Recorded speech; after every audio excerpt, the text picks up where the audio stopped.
At Joe's camp in the East Piney Woods, we didn't just hear something moving in the woods. We found structures, we found footprints, we saw figures standing along the tree lines that blended in so perfectly into the forest that you wouldn't even realize they were there until they moved. At night, we watched massive eye shine move through the trees. And tree knocks didn't just happen after dark, they happened during the day too. But the strangest thing we found out there wasn't structures or the footprints. It was something on the ground that looked like writing. Tonight we're breaking down what actually happened at Joe's camp in East Piney Woods. The structures we found, the footprints and signs on the ground, the sightings along the tree line, the massive eye shine we watched moving through the woods at night, and the strange 6 symbols arranged along the forest. This isn't just a story about a Bigfoot encounter. This is a field report. Joe's camp sits deep in the East Piney Woods. The terrain there is a mix of piney forest, hardwood stands, and dense bamboo patches that can absorb sound and limit visibility. There are natural walking paths and travel corridors through the woods. And when you start paying attention to those corridors, you begin to realize something large could move through this terrain without even being easily realized. At first, the activity people talked about sounded familiar. Tree structures, movement in the woods, tree knocks. But the more time we spent out there, the more we started noticing patterns that were difficult to explain. Welcome to the Deep Woods Paranormal Podcast. My name is Matt Harvey. I am the founder and lead investigator of Deep Woods Paranormal. I'm also the host of the Deep Woods Paranormal Podcast. This is the show where we explore real encounters, unexplained activity, and investigations that take place deep in the woods and remote places most people never go. If you're interested in Bigfoot encounters, cryptids, real paranormal investigations, you're in the right place.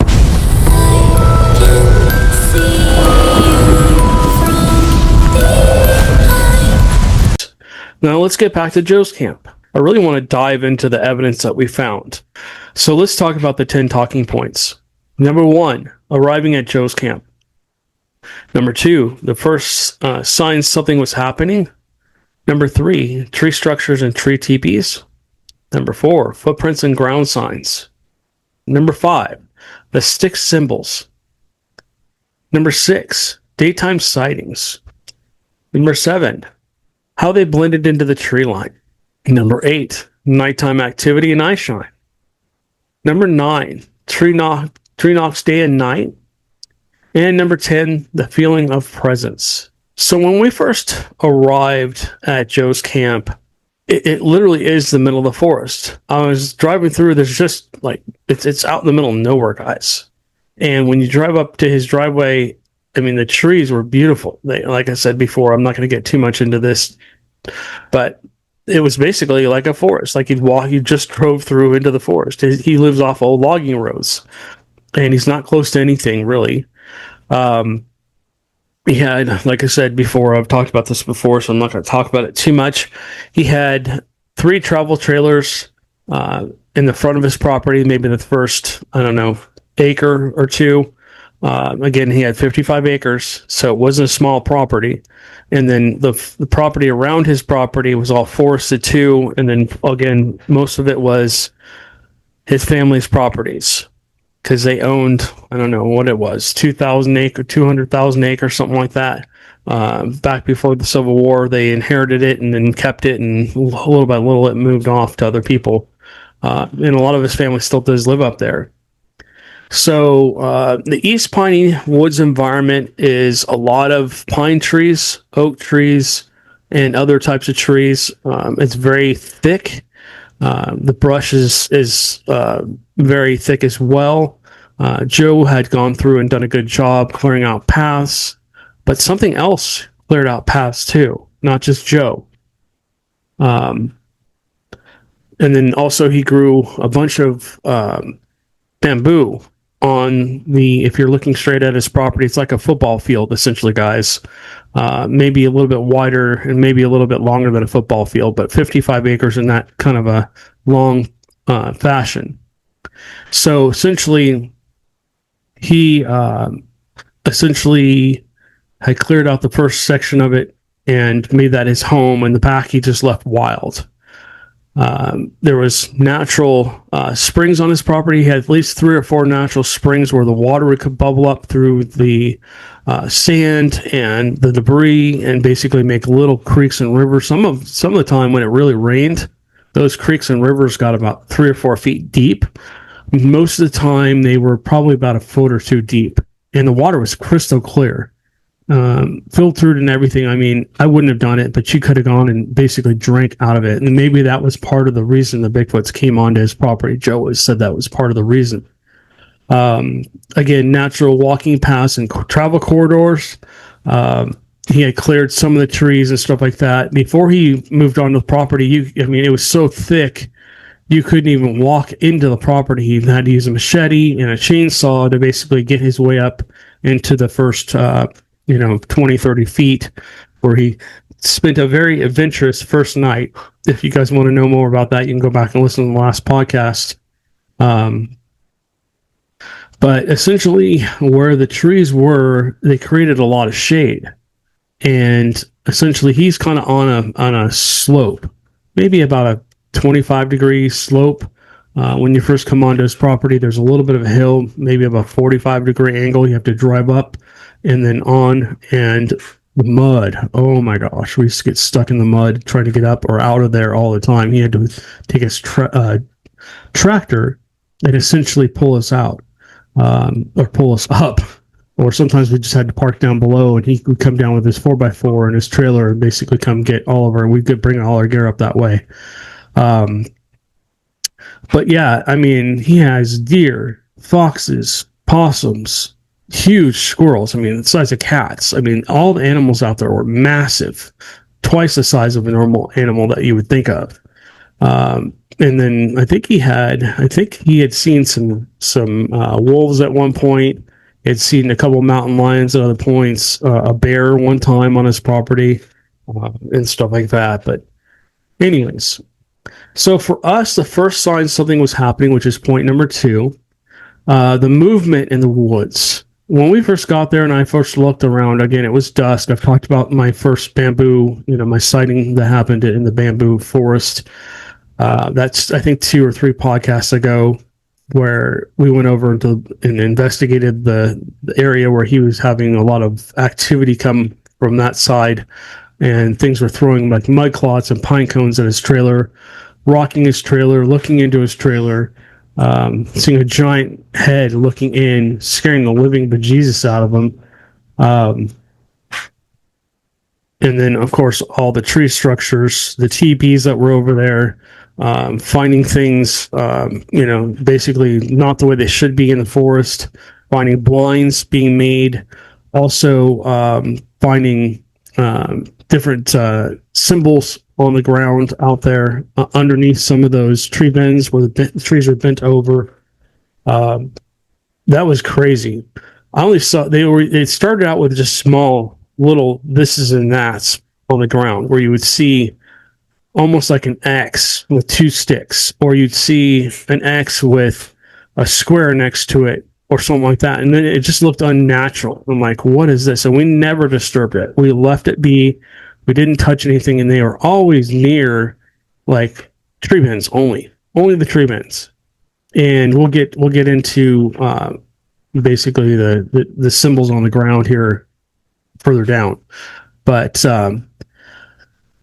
yeah, so then I had a sighting in the day. I was kind of walking around the next morning after Joe and I went into the bamboo forest, and of course we had, I'd seen all those things run out of the forest onto the road next to it, and that's basically where they're fleeing to. I think that was their safe haven, and they went onto the property next door, which was really overgrown. That was where Joe's cemetery was, and that area, talk about creepy. I mean, I don't get scared very often, but that was creepy over there. So yeah, the next day I had a sighting, daytime sighting, where I couldn't quite see what it was. I was looking at it, and I just saw something move, and I realized, oh my gosh, that's a Bigfoot. Or it wasn't a person. It was just too hairy to be a person. It was like a naked person, fully covered in hair, about 7 or 8 feet tall, and it was standing in the shadows of the tree line right out where he had cleared. And I mean, literally right at the edge of the forest, right where the shadow ended. And it stepped back into the forest, and that's the only reason I saw it. But I'll get into that later here. All right, tree structures and tree teepees. If you watch the Joe's documentary, you guys will be able to see that. I'll have to find it and put it back on into the link below here, so you guys can go watch that. If you're on the audio podcast or you're watching the YouTube or Rumble channel, you guys can go look and see that. But anyways, that's over on YouTube. I'm not sure it made it to Rumble. Anyways, so traditional Bigfoot tree structures, we found them pretty much everywhere. I mean, we found tree bends. God, I've talked about this multiple times. But he took me back to the top of his property, and this is about, I mean, the back 50% of his property. So it's maybe 25 acres. Literally from the left side to the right side to the back of his property, where his neighbor had his driveway. Again, it was very wild, very thick. Had not been very cleared, but something had cleared up there, not him, not Joe. And literally almost every tree that was, I don't know, 8 or 10 feet or smaller had been literally bent over into a hoop. I mean, so by hoop, I mean basically take the top of the tree and put it down and stuff it into the dirt. Something had literally taken these trees and hooked them on something else, a tree branch next to it, or had put it into the ground, put the top of the tree into the ground, and pulled dirt up around it to hold it in place. And basically, like I said, his soil out there was basically very sandy, and also had a lot of deadfall. So it's perfect for, gardening, if you will. A lot of dead mulch and stuff like that. So it was perfect for the forest floor. Anyways, essentially there was thousands of them, big trees, 3-4 inch diameter, all the way down to like a quarter of an inch, and vines too. Vines were pulled into hoop forms. And then, at strategic places, we found that some of these hoops, the larger hoops that were probably 7 or 8 feet tall, that had been bent over, and the top of the hoop was about 6, 7, 8 feet tall, had just dead tree trunks, not real big ones, maybe 2 or 3 inch tree trunks, and other branches and stuff, not only woven through like you'd weave a blanket, but they use like vines and other branches to basically weave a whole structure there with different branches and different items to create a blind. So literally, like I said before, I mean, these were all over his property. We found at least 10 of them. But this one back in this area, I walked behind it and I could look down and I could see the road all the way down to where one of his campers was. And I'm like, holy crap. So they're standing back here behind this. You can't see them because they're standing behind this blind like a hunter would. And we were watching. Basically, teepees, we were walking back. Joe took me up. And this is, again, guys, this is 4 years of research. So this is not all the same day, same time, whatever. This is basically stretched out over 4 years of research. Okay. So just understand that. So teepees, there was older teepees where basically there was just a normal tree growing up out of the ground, and other branches and tree trunks had been snapped off from the base. I mean, most of them were not more than 2 or 3 inches wide, but they'd been pulled, snapped off from the base. You could see where it had been snapped at the bottom, and they were literally laying against these trees like markers. And sometimes there was a couple, 3, sometimes there was a whole bunch. Sometimes they went on just one side of the tree. Sometimes they went around to the middle. Sometimes they went all the way around. But most of the time they were at about a 35 degree, 35 to 45 degree angle, and they were just leaning against there. Sometimes the bigger branches were pulled up through like the wise in the branches of the living tree and stuff like that. And sometimes they were laid almost at a 50-degree angle with a slight tilt up. And it was just really strange to see all that. And like even in the bamboo, like I talked about the bamboo, there was one piece of bamboo that must have been 3 or 4 inches wide. It had been literally about 8 or 9 feet up in the air, snapped completely off. Just completely didn't look like somebody cut it because it's too ragged. It wasn't smooth, but it looked like somebody had just snapped it off. I mean, I like I said before, I took and tried to break a piece, and I gave myself a really nice bruise on both my knees, trying to break it. I couldn't break it. I tried to cut it. It took me forever to cut through that. To imagine something, I don't know, 10, 20 times thicker being snapped off, what force would have to take to get that to do that? I mean, to do that. And this thing was literally laid across another piece of bamboo trunk that was still in the ground, about 2 feet off the ground. It was laid on top of it at a 45-degree angle. I'm like, what the heck? And as I'm, and then I find more, and I find little, like 1-inch pieces in other places where the bamboo is just, growing normally. His bamboo is probably 30, 40 feet tall, if not higher, maybe 50, 60 feet in some places. Beautiful, big stalks of bamboo. And literally had grown, basically been leaned against that. And I'm like, this is really strange. And again, I never touched anything. I just documented it. And as I'm standing there looking at these things in awe, I mean, the whole center around this structure, all this bamboo had all been snapped off. I mean, imagine a circle about 15, 20 feet wide. And in the middle is just this one stump with this very large piece of bamboo, 3 or 4 inch bamboo laid across the top of this stump, right? That's about 2 feet off the ground. I'm like, what the heck? Why did they do that? And then I look over to the right, and there's another area that wasn't cleared, but there was a bunch of little pieces, again, leaned up against a tree. And I'm trying to figure out what's going on here. I'm like, why would they do that to the bamboo? I don't know, but there was definitely a clear walking path where I walked through. It was probably about 3 or 4 feet wide in between the bamboo. It had been, cleared. Something was using that as a walking path area and was going through there. I don't know if they were sitting there. I don't know what they were doing with the tree structures. It was very strange. But again, they were located all over his property. I mean, you couldn't walk almost anywhere on his property where it was thick and not find some kind of structure. I mean, there was thousands of them. I mean, literally thousands of them. Definitely near paths and corridors. And then, of course, I talked about them pulling stuff, blocking our way, walking back that one day, which was hilarious. Made us laugh the whole way down because they were just like pranksters. But anyways, yeah, the structures were everywhere. I mean, again, you can see. We did 2 documentaries on Joe's camp. You can go back and look at both those. The second one wasn't as popular as the first. Excuse me a second. But anyways, all right, so let's get into footprint and ground signs. The footprints we found, a lot of the times, Joe's camp, when it rained, it rained. I mean, it left mucky mud everywhere. It was very hard to get around on his property.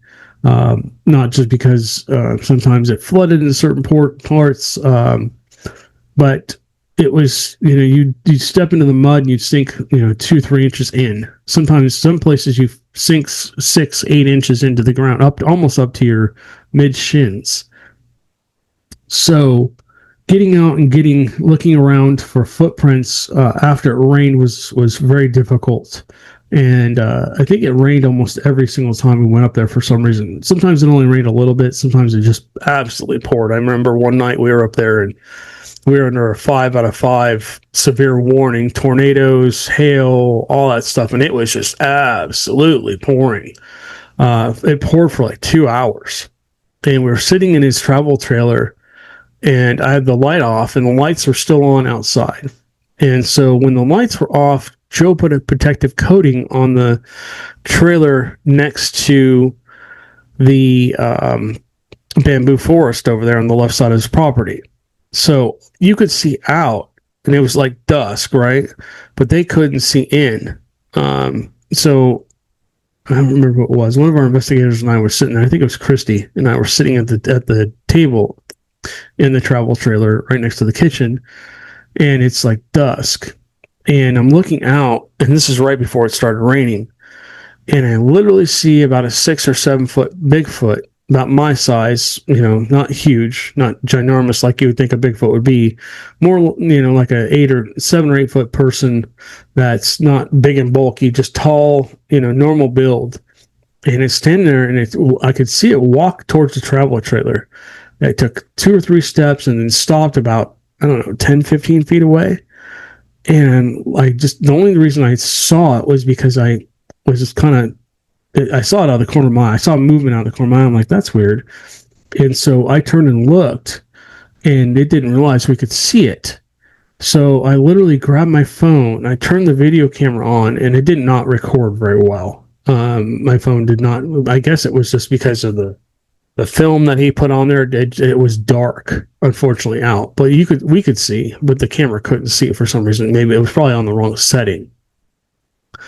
So I'm looking at this. And I'm going, okay, we need to document this. So I recorded it. Bear with me, guys. I got to turn off an alarm on my phone. There it is. Okay. So I'm looking at this, and I'm going, oh, okay, what the hell? What is it doing? It's watching us. It walked down to basically take a look at us, and it's sitting there, just standing there. And I don't remember what happened. Maybe Joe pulled up or something. You could hear him coming up the driveway. This thing takes off running back into the forest. And we saw it clearly. We could both see it. We were sitting there looking at it. I'm sure our jaws were on the floor. I'm like, damn, it's just standing right there. And you could see it was a Bigfoot. I mean, it was clear as day. I mean, it wasn't dark, but it wasn't light either. And there was just enough darkness so it couldn't see him, but we could see it. And it was just really great. So later on, another night, when it was raining, I was laying in his travel trailer, and I was sleeping in one of the bunks. And this is the night that it was absolutely pouring, the 5 out of 5 severe risk. And there's lightning. And I'm looking out the window, and standing in between two of the trees is a Bigfoot. It's just standing there, and it's staring at the trailer.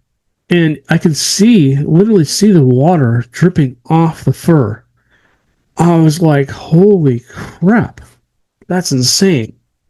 So we used to try and go out there after it rained. We wanted to document these footprints. The reason it was so difficult, again, the ground was like a sponge. You had sandy soil, you had a lot of deadfall, dead leaves, dead branches, all that stuff mixed into that sandy soil. So essentially it created almost like a great compost. And excuse me. And so essentially, unless the ground was like bare or just sand, we couldn't find any footprints. When I first went up there, I think the second time I went up with Joe, when we were walking around looking at all of those hoops in the ground, all the hoops, I found about 13, 14-inch footprint. It had gone down into, it was on one side of the creek where his freshwater springs were. It was on one side of the creek, and all you could kind of see was the ball of foot. And I'm like, that's weird looking, but you could see the toes. So I'm like, okay, were you walking barefoot out here, Joe? And he's like, no, I don't walk barefoot out here. Oh, it does, but he didn't walk back in that area because there's thorns and stuff all over the place, right? You would not want to be walking barefoot out in that area unless you have really tough feet. So I found that. I'm looking down in the creek, and I could see a spot where it stepped in. And again, there's no way to print these because it's sandy soil. I did try and print one time, and it just basically the soil just ran, basically when the weight of the, excuse me, I'm trying to finish this thought. The weight of the plaster casting essentially pushed the soil out, even though I dug, put something around it and everything. It flattened, unfortunately, so it didn't do a very good job. So I started following these tracks. I could see where it came up the other side, and I made it an indent into the other side of the slope, where his springs were and where the creeks were very hard to get into. they basically, it was, again, soft sand, and you sink into that, and then basically you just, it's almost like quicksand as you're going down into there. So anyways, the other side there, the footprints continued, and then of course got into that that mulchy kind of like material, but there was a clear footprint in the sand. I think I measured it at like 14 inches or something, so it wasn't a huge Bigfoot. And and then you could kind of see where the prints went on. But as we started to kind of figure out where they were, and the more we kind of did the research, I don't think there was a place we didn't cover on at Joe's camp. With trail cams, I mean, we must have had 30 or 40 trail cams up at one point in time between Joe, myself, his neighbors, and stuff like that. That place was covered, and we didn't get a whole lot. We did get a Bigfoot on one of the trail cams, and then the time I went back there and camped on his property, which I've talked about as well on other podcasts, I got something as well a couple times.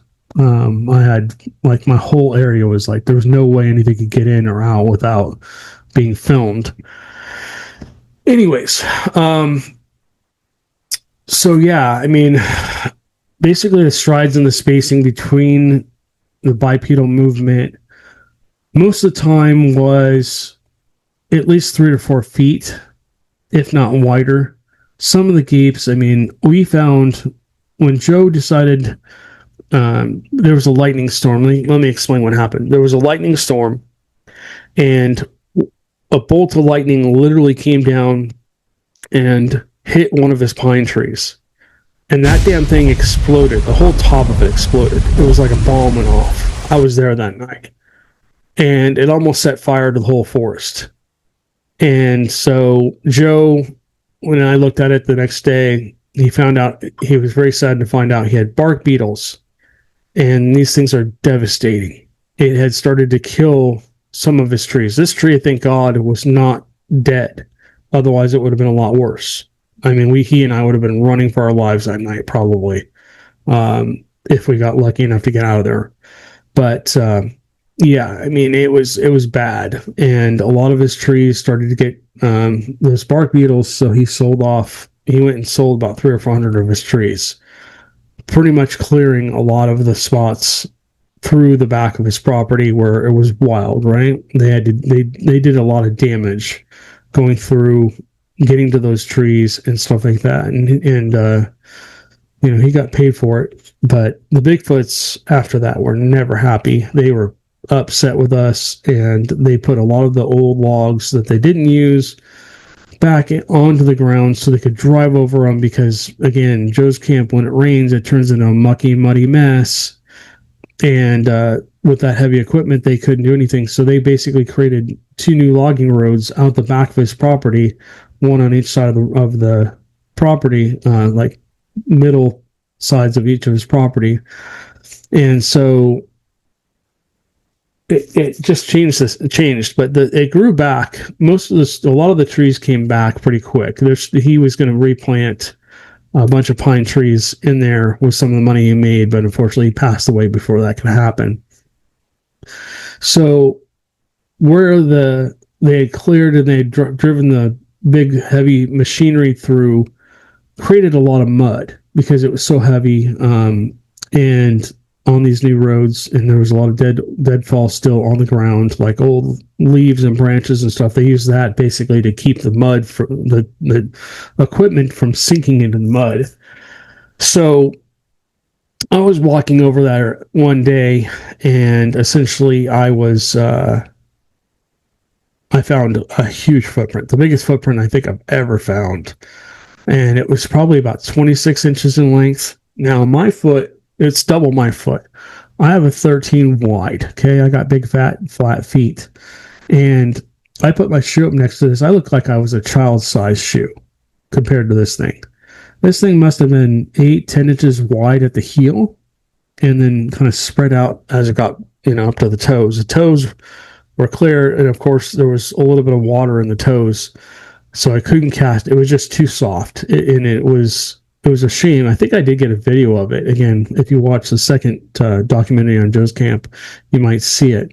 And So yeah, I mean, there was footprints everywhere, but that was the massive one. That thing was the big Bigfoot that we saw. I mean, we saw that thing step across that road without a problem. One step. I mean, one gape.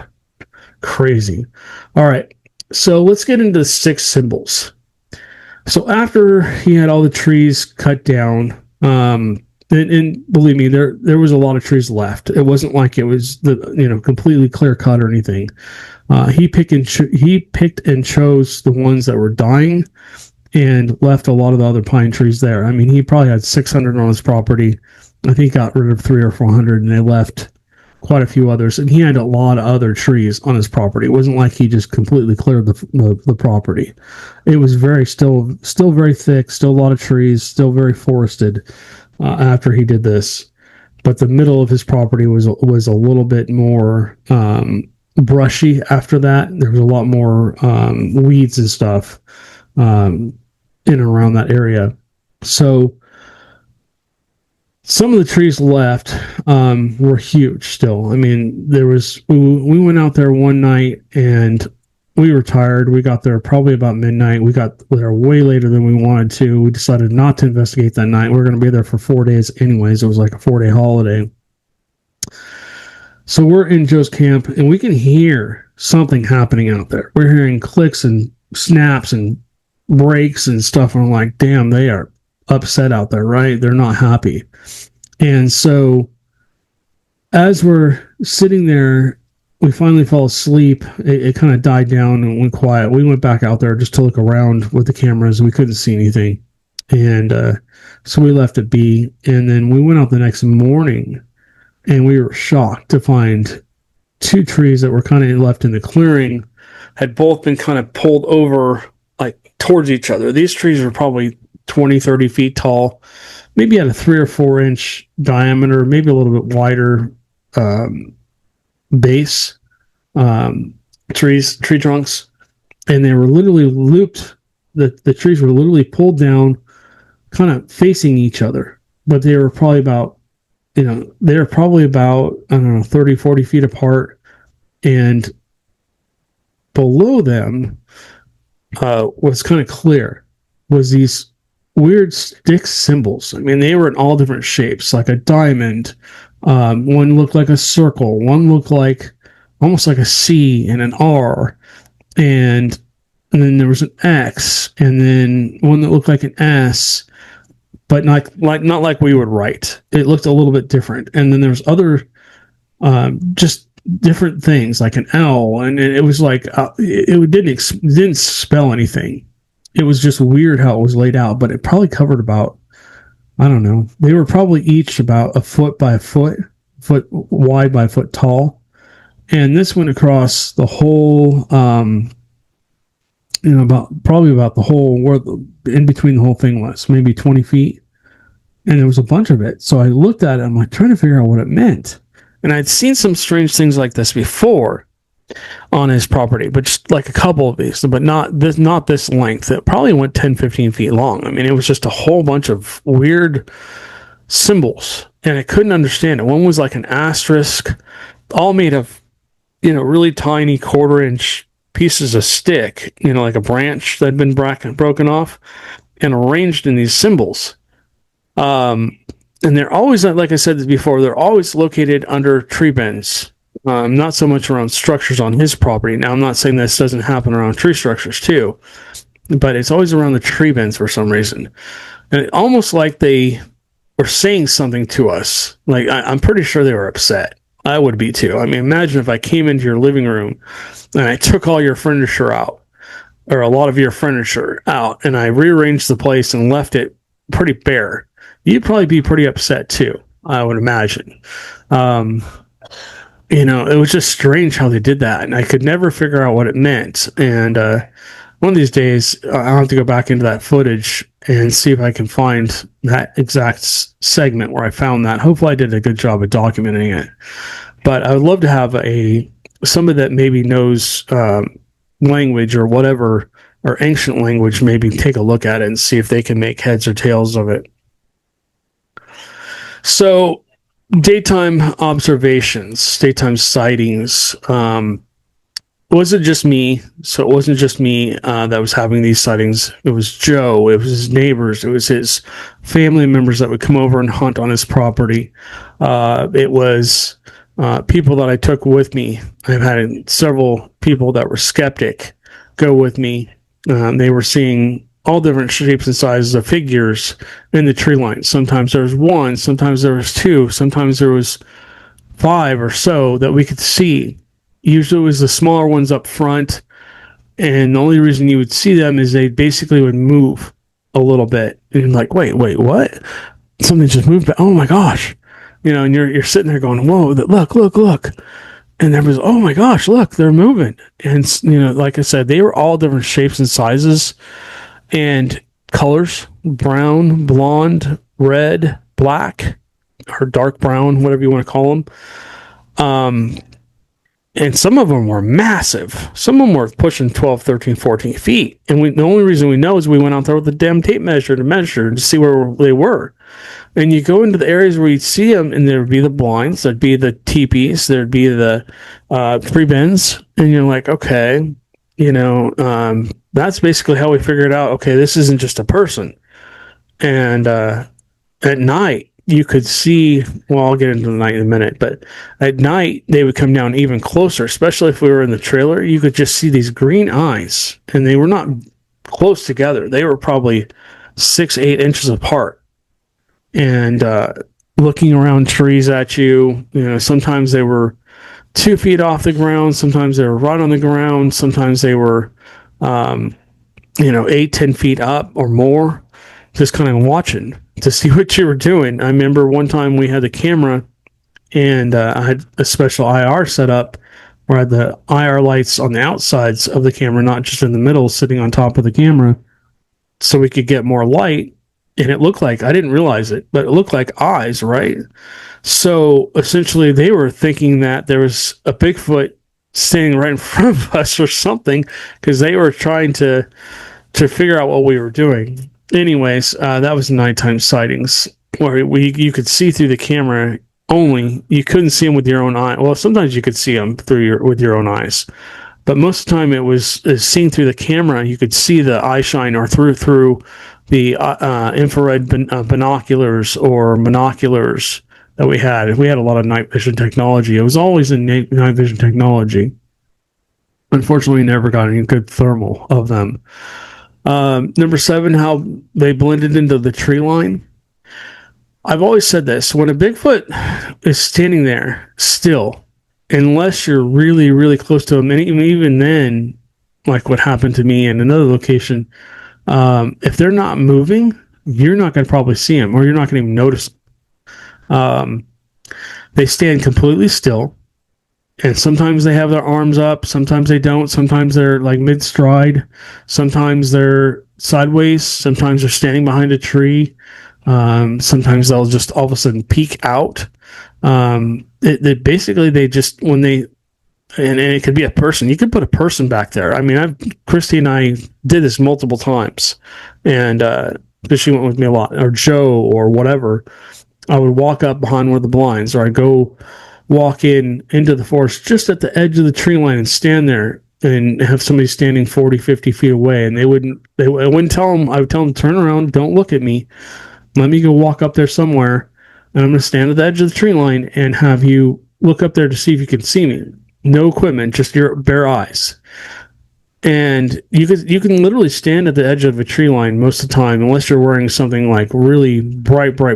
If you're wearing just normal clothes, jeans and a t-shirt or whatever, and if you don't move, nobody's going to see you. And they've mastered this. I mean, they've mastered just standing there. You don't realize that they're there until they move most of the time. And most of the time it's like, wait, something just, whoa, that's kind of what it is. Movement revealed the shape of the figure against the forest in the background, essentially. So, yeah, I mean, that was crazy. So let's get into the nighttime activity in eyeshine. I've kind of talked about this already, but nighttime encounters. I'll never forget the time I turned the camera off. We were in the middle of leaving. I was grabbing the last trail cam off of one of the trees, and literally I should hold on to this, but we're going to combine 8 and 9 here for a minute, guys, here, which is tree knocks day and night, with the nighttime activity and eye shine of number 8. I literally hear and it's literally like feet from me. And I'm looking around, I'm going, what in the world? Where'd that come from? I'm shining my light around, and I can't find it. I don't know where it just came. I know where it came from. I can't see anything. There's nothing there. And I'm going, what? How the heck did they just do that? And I mean, I felt like I could have literally reached out and touched whatever it was. That's how close it sounded. And it was really, literally right next to me. Scared the living bejesus out of me at first. And then I realized what it was. I was like, oh. I started laughing. I said, okay, thank you. That was really cool of you to do that.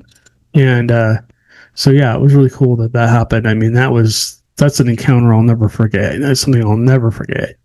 And but a lot of nighttime encounters, they would come down. They were curious of us. We would be sitting up around Joe's camp at the bottom of the property, cameras facing out in every direction, trap cameras out, and we always left an area for them to come into. We never put the cameras right down the middle, so they would come into the middle of the property around the trap cams. Of course, just, we left them out. We put them back up after we were done to basically see if they would come back in. And sometimes they did, sometimes they didn't. A lot of the time, we never got any conclusive evidence that would say, okay, yeah, this is definitely a Bigfoot. But we definitely, like I said, we saw the large eye shine peering around the trees. We caught it with the video cameras. And, I go to do a tree knock on Joe's camp. I don't want to ruin it, but watch the scene if you have not seen the Joe's Camp documentary, the first one, where I walk up to the tree and I do the tree knock and the eyes open. It's crazy. I mean, that thing was literally feet away from me. I didn't even know it was there, and stuff like that. Sometimes the eye shine was stationary. Sometimes it was moving. You just see the eyes open in the forest. It's always away from us. It was always feet, usually a distance from us. Sometimes they were moving slowly. Sometimes they would just open and then disappear, or one eye would open and you'd see the other eye blink or whatever. But the eye shine was always at different levels, different heights and stuff like that. And so, again, this is over a 4-year time period where we did a lot of research. And Joe always used to say, you should do it, set a big bonfire out here. And he had lots of wood, so we would build these huge bonfires. And during that, we'd sit around it, and I put the camera behind us, facing out into the forest. And here's the number 9 tree knocks, daytime and nighttime. You would hear the tree knocks, and then you start hearing them go off, and then you start to see the eye shine on the cameras and stuff like that. And they would come down just to see what we're doing, and it would only last 20-30 minutes, and they'd take off. And then we'd try to do the tree knocks back, and I think they could see us doing them. I mean, it was evident that they were surrounding us. They were all around us. So, but we heard the tree knocks day and night, like I said on the last podcast. I got there one day at noon, and Joe's like, hold on, wait. And he took me up to the middle of his property. We're standing there. He's like, what? And he's like, shh. And then you hear a distant, and then you hear another knock, and then another knock, and another knock. And they were all scattered around his property. A couple sounded like they came from around, one side of his property and the other side of the property, and then further away, and then further away. And this went on for about, 10, 15 seconds, and then it stopped. And he told me this happens daily. I hear this daily. I'm like, that's crazy. It sounded almost like it was communication. Where are you? Or, hey, he's out, or something like that. They were talking to each other. All right. Last but not least, the feeling of a presence. Yeah, you never felt alone on Joe's property. Basically, because I think, like I talked about in another podcast, once you've had a Bigfoot encounter, like I had Black Star Canyon, once you see them and you know that they're real, when you're around them, they can pick up on you and you can pick up on them. There seems to be some kind of intuition, maybe, or maybe telepathy that happens between you and them. It's just like they can sense your presence, you can sense their presence. Maybe you're just more aware of them. I don't know. But one minute you're walking through the woods and everything's cool and calm and you're relaxed and everything's fun and you're having a good time, and all of a sudden it's just like the whole environment changes. It's like when in a haunting, when something's about to happen and you pick up on it and you're like, oh, okay, something feels different. Anyways, this is always usually a strong presence of being watched. You never feel like you're alone. You can feel them, but you can't see them. You're looking around, you're going, okay, where are you? Basically this often happens right before something else happens, maybe a tree knock, or it doesn't have to necessarily be a noise. Maybe you come across something, or maybe you hear something moving away, maybe you hear footsteps or whatever. It was very hard to hear them up there because the ground was so soft and padded that they could walk quietly most of the time. But every once in a while you did hear crunching. Now, again, that could be other animals. There was a lot of animals on his property, deer and everything. So, again, it was the middle of the forest. So, many investigators describe the same sensation during Bigfoot encounters. And to conclude, with Joe's camp, it didn't give us one single moment that explained everything. It really revealed something much more interesting. Basically, it revealed a pattern, structures placed in the woods with footprints and travel paths, sightings along the tree lines, eye shine moved through the forest at night, tree knocks both day and night. Things appear to get, when those things appear together in the same place, it becomes harder to dismiss the possibility that something intelligent is interacting with the environment. Joe's camp may not answer every question about Bigfoot, but it does reveal some things important. Encounters in the woods may not always be about seeing the creature. Sometimes they're about recognizing the patterns happening around you. So I'll leave you with this. Joe's camp was not the end of our investigation. We've done many Bigfoot Bigfoot investigations since we last at his property. But it definitely was the beginning of the understanding of how these creatures might move through the forest without even fully revealing themselves. And sometimes the most important evidence is a pattern you almost missed. So please stay aware while you're out in the woods, and please don't go out in the woods alone. And guys, I appreciate watching and listening, and please hit the notification bell so you don't miss our next episode. Please also hit that like button and share this with other people that are interested in Bigfoot, and we will catch you guys on the next one.